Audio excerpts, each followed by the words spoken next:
So, over the years, I've been contacted by people who are going through a difficult or even painful Kundalini awakening. Usually, they're asking what they can do to relieve some of the symptoms or to slow the awakening down. So, what I want to do here is, first of all, talk a bit about the different kinds of Kundalini awakening that people can experience, then describe briefly what Kundalini is, how we can recognize it, and talk a bit about some of the uncomfortable or painful symptoms that can be associated with an awakening that's happening too fast. And then talk about what can be done to relieve the symptoms and to bring someone back on track. So the phenomenon of Kundalini awakening is becoming more well known in the world today. Many more people are going through this experience than happened in the past. And that's happening for various reasons. One of those reasons is that more people are engaging in spiritual practices than before, especially yoga. But all forms of spiritual practice, if they are effective, will lead to the awakening of Kundalini. Another reason is that people are experiencing spontaneous awakenings due to changes happening on the planet and changes that are taking place amongst the general population. Because of this, people are experiencing a variety of different awakenings. We can think of Kundalini awakenings as falling into three broad categories.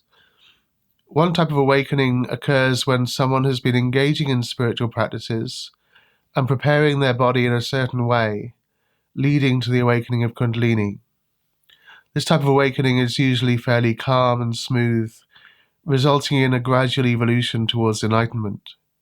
The second kind of awakening is when someone awakens spontaneously, without having done anything deliberately to prepare themselves for the awakening to happen.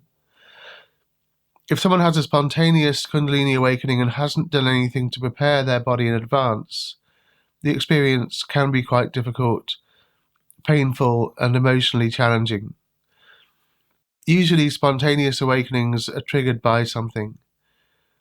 These triggers can range quite widely, but the most common are things like traumatic experiences, or drug taking, or a blow to the head, especially the top of the head, or simply being with someone else who is already awakened.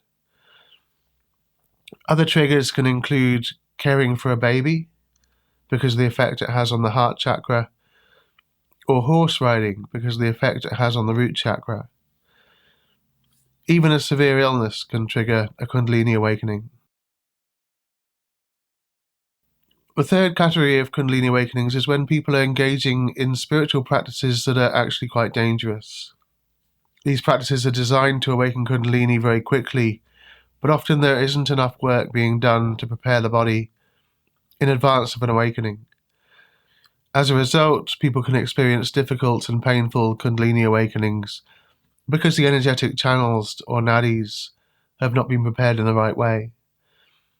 These practices can often include aggressive breathing practices, such as long breath retentions, or rapid inhalations and exhalations, such as the breath of fire, Bhastrika. They can also include chakra meditations, especially meditations or breathing practices involving the crown chakra on the top of the head. People who engage in especially long periods of spiritual practice before they are ready, such as 8 or 10 hours of meditation a day, can also fall into this category. So the real risk when it comes to Kundalini is for people in those last two categories, either people doing dangerous spiritual practices or doing no practices at all. A question that often arises is how we can know if we're going through a Kundalini awakening and what the symptoms are. And also, if the symptoms are difficult or painful, what can we do about them? So one of the easiest ways of knowing if you're going through a Kundalini awakening is if you're experiencing the symptoms of an awakening. While not everyone experiences all the possible symptoms, many people will experience at least some of the symptoms involved. One very common experience during a Kundalini awakening is the sensation of a rush of energy going up the spine or up the center of the body, starting in the pelvis. This rush can rise to various heights, such as the solar plexus, the heart, the throat, the center of the head, or even bursting out of the top of the head and pouring down around the body. It can also be experienced as a spiraling current of energy, spiraling up around the spine in one direction, like half of a DNA strand, or in both directions, like a complete DNA strand. In either case, it often doesn't last very long, ranging from just a few seconds to a few minutes, or hours at the most. Eventually, the energy will come back down into the pelvis. This rush of prana can often be accompanied by mystical experiences. When I started out on the spiritual path in the 1980s, there was very little information available on Kundalini. In India, there was a man called Gopi Krishna who published a book about his own Kundalini awakening. His awakening was a very painful one, for various reasons. But this is how he described the rush of energy that went up his spine during his initial awakening.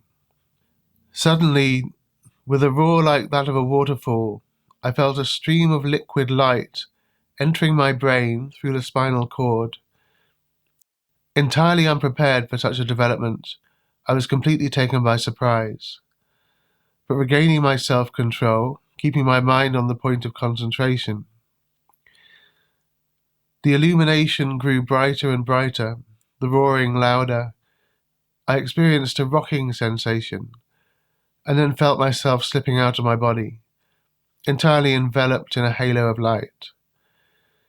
It is impossible to describe the experience accurately. I felt the point of consciousness that was myself growing wider, surrounded by waves of light.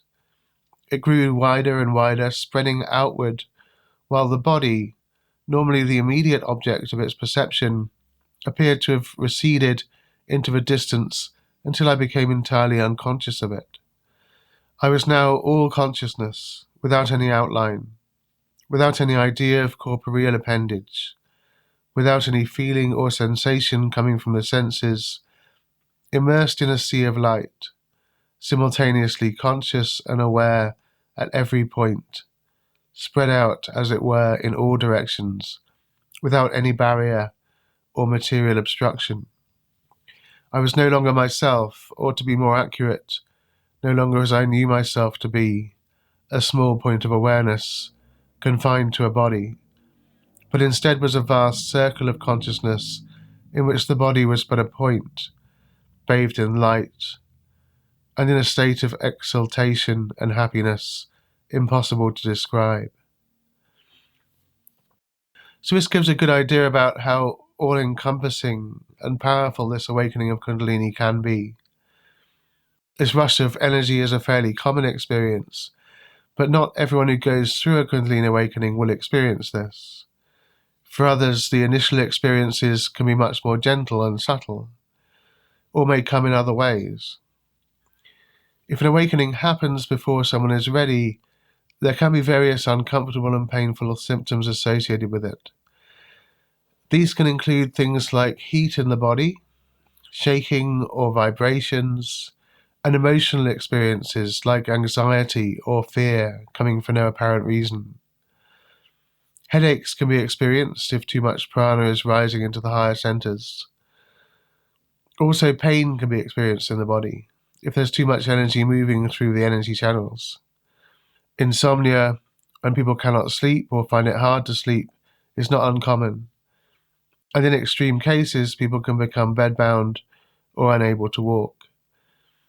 If people engage in spiritual practices that prepare the body in advance of a Kundalini awakening, and those practices are well thought through and effective, any negative symptoms will tend to be infrequent and only mild when they do occur and pass quite quickly. However, if there's no preparation for an awakening, or if dangerous spiritual practices are involved, the symptoms can be quite severe and challenging and go on for a long time. There is a rare situation that can arise, which I can't prove, where someone has engaged in dangerous or aggressive spiritual practices in a previous lifetime, and may then come into this life already wired for a premature and difficult Kundalini awakening. In those situations, Kundalini can be very easily triggered and is quite likely to be uncomfortable or painful. So one of the most commonly asked questions is what to do if we experience difficult, uncomfortable, or painful symptoms. So there are several things that can be done, and the most important one is called self-pacing. This means that if you're engaged in spiritual practices that increase the flow of Kundalini in your body, reducing these practices will help to reduce any difficult or painful symptoms that you may be experiencing. This can involve cutting down on the amount of time you spend on spiritual practices, or even cutting out some practices altogether. For example, if you're engaged in advanced breathing, pranayama practices, you may need to stop these altogether for a while. Similarly, if you're using mudras or bandhas, energetic locks, as part of your yoga practice, you may need to stop using them. So practices that are quite aggressive in terms of energy, prana, should be cut out, and other practices temporarily reduced. If symptoms are severe, you can even take a complete break from spiritual practices for some time. Remember that even practices such as prayer or reading spiritual literature can increase the flows of prana in the body and make Kundalini symptoms worse. So even those things should be avoided in severe cases. The second thing that can be done is called grounding. These are simple physical activities that can be done every day, such as walking, especially walking in nature, swimming, working in the garden, or cleaning the house. These simple, non-athletic physical activities can be very effective at causing Kundalini to calm down and in alleviating any negative symptoms that you might be experiencing. However, certain activities may not work as well. For example, running or weight training can actually cause more prana to flow in the body than walking, and this can aggravate the situation. It depends on the individual, and some people may find running helpful, while others may find it unhelpful. Another thing you can do if you're experiencing wayward Kundalini symptoms is eat heavier foods. Heavier foods require more energy for digestion, and the energy used for digestion flows downwards, which helps to bring the Kundalini energy down. Some people deliberately avoid spicy foods and foods cooked with garlic, as they find this can aggravate Kundalini. This would not apply for everyone though. For some people, cutting out spicy foods and garlic would make little difference. If someone is experiencing difficult Kundalini symptoms and they manage to bring them under control using these methods, it's good to spend a period of time, such as a few weeks or months, allowing the situation to remain stable before increasing or reintroducing any spiritual practices again. So these are the main ways to resolve Kundalini issues, and in the majority of cases they will bring things back into balance fairly quickly.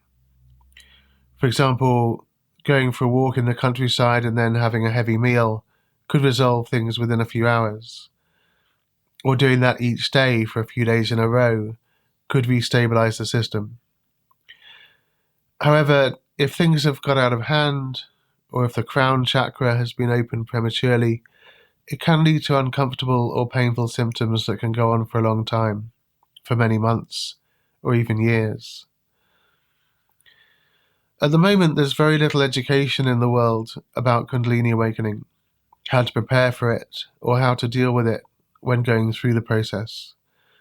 It's not taught in schools or universities, and healthcare professionals, nurses and doctors generally don't know much about it, if anything. Ideally, everyone should be taught about Kundalini awakening, including what it is, how to recognize the symptoms, and what to do if it happens. This would help society cope with this aspect of the human condition more effectively. Lastly, one reason why many people around the world are experiencing Kundalini awakenings at the moment is that spiritual awakening has a kind of magnetic effect. When one person is going through a spiritual awakening, it can affect the people around them, causing them to awaken. So there's a sort of ripple effect that goes out, and as more people awaken around the world, the effect becomes stronger. This isn't literally a magnetic effect. I'm using the term magnetic in a metaphorical sense, meaning that the awakening of one person can influence others around them, even without any physical contact. The transmission of this effect can also happen through spiritual places like temples, churches, and mosques, which become charged with the energy of the people who engage in spiritual practices within them. So this is actually an exciting time for humanity and could be extraordinary if we're able to navigate this successfully. What we are seeing is one of the biggest transformations that has happened in the history of the human race. But the challenge now is to educate people so that they know what's going on and how to respond. People need to recognize the signs of spiritual awakening in themselves and others and know how to respond in an effective way if someone experiences difficult Kundalini symptoms. If you do know someone who's going through a difficult time, feel free to share this video with them.